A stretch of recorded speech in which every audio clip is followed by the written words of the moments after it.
নমস্কার সবাইকে, চৈতির সংসারে স্বাগতম। আজকে আমরা নিয়ে আসলাম নতুন একটি আইটেম, হাঁসের ডিম দিয়ে লাউ ঝোল। দেখুন আমরা কিভাবে রেসিপি তৈরি করি। ডিম দিয়ে লাউ রান্না করার জন্য এখানে আমরা লাউ গুট গুট করে কেটে নিয়েছি এবং হাঁসের ডিম সিদ্ধ করে নিয়েছি।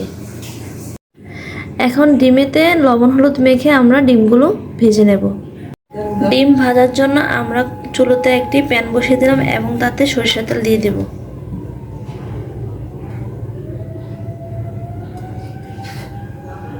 আপনারা চাইলে সাদা তেলও ব্যবহার করতে পারেন। তেলটি গরম হয়ে গেছে, এখন ডিম দিয়ে দেব।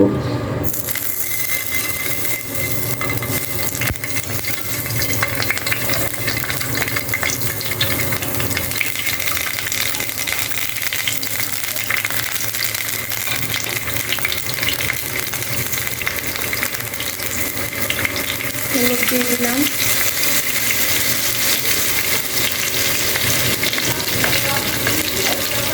অল্প পরিমাণে লবণ দিয়ে দিলাম। হয়ে গেছে, এখন নামিয়ে নিব। ডিম দিয়ে লাউ রান্না করার জন্য এখন আমরা একটা মশলা তৈরি করে নেব। প্রথমে দিয়ে দেব আদা বাটা 1 চা চামচ, 1 চা চামচ রসুন,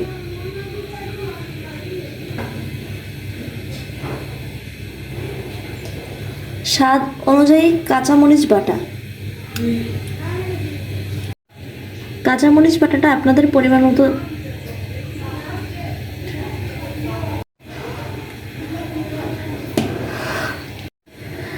ঝালটা আপনাদের ইচ্ছা মতন আপনারা দিয়ে দিবেন। আমরা যতটুকু ঝাল খাই ওই পরিমাণে আমরা কাঁচামরিচ বাটা দিয়ে দিয়েছি। একটু বাদাম বাটা, আপনারা চাইলে দিতেও পারেন, নাও দিতে পারেন। 1 চা চামচ ধনিয়ার গুঁড়া, কালারের জন্য শুকনা মরিচ গুঁড়া দিয়ে আপনারা চাইলে দিতে। আলাদা একটা টেস্টের জন্য আর একটু ঝালের জন্য শুকনা মরিচ গুঁড়া দিয়ে দিলাম। পরিমাণ মতো হলুদ দিয়ে দিলাম। এখন আমরা হালকা জল দিয়ে এটা গুলিয়ে নেব।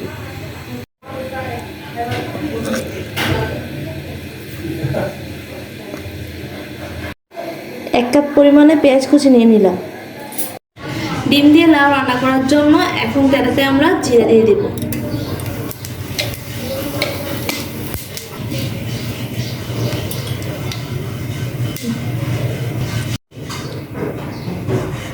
এলাচ তেজপাতা দিয়ে দেব।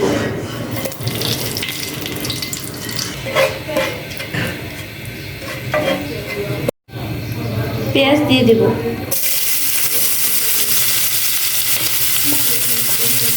পেঁয়াজকে লাল লাল করে ভেজে নেব। একটু লবণ দিয়ে দেব, তার পাশাপাশি একটু হলুদ ব্যবহার করব।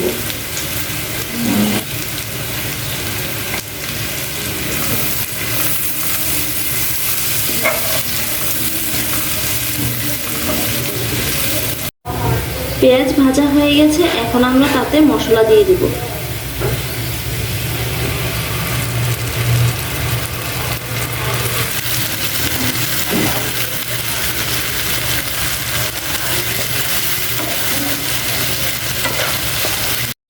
হালকা স্টিমে মশলা কষিয়ে নেব, তারপর তাতে লাউ দিয়ে দিব। মশলা কষানো হয়ে গেছে, এখন লাউটা দিয়ে দিব।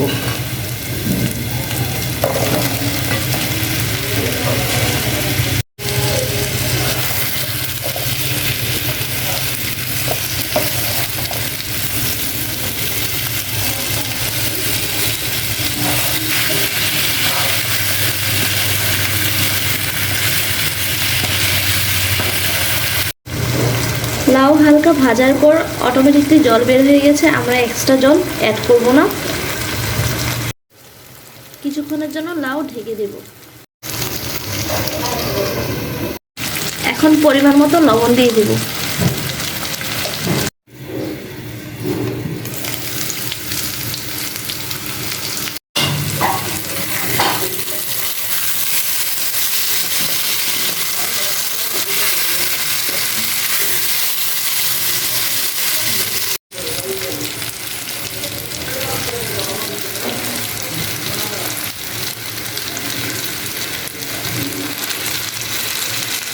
এখন হালকা জল দিয়ে রান্না করে নেব।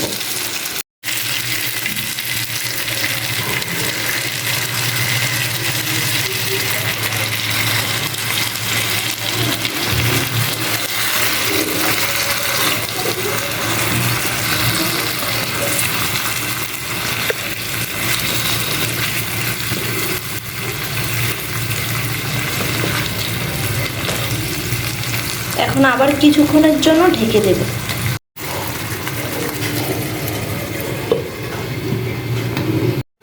লাউটা আমাদের অলমোস্ট হয়ে গেছে। এখন স্বাদের জন্য আমরা একটু চিনি দিয়ে দেব।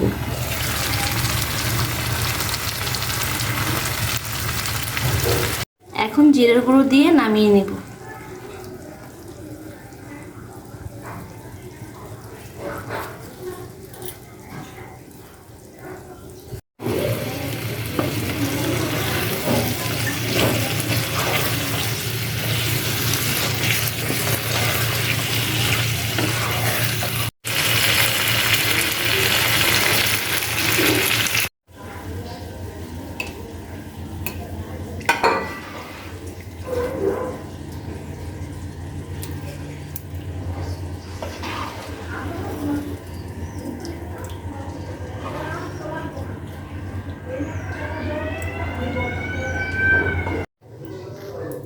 দেখুন আমাদের রান্নাটি কতটা সুন্দর হয়েছে।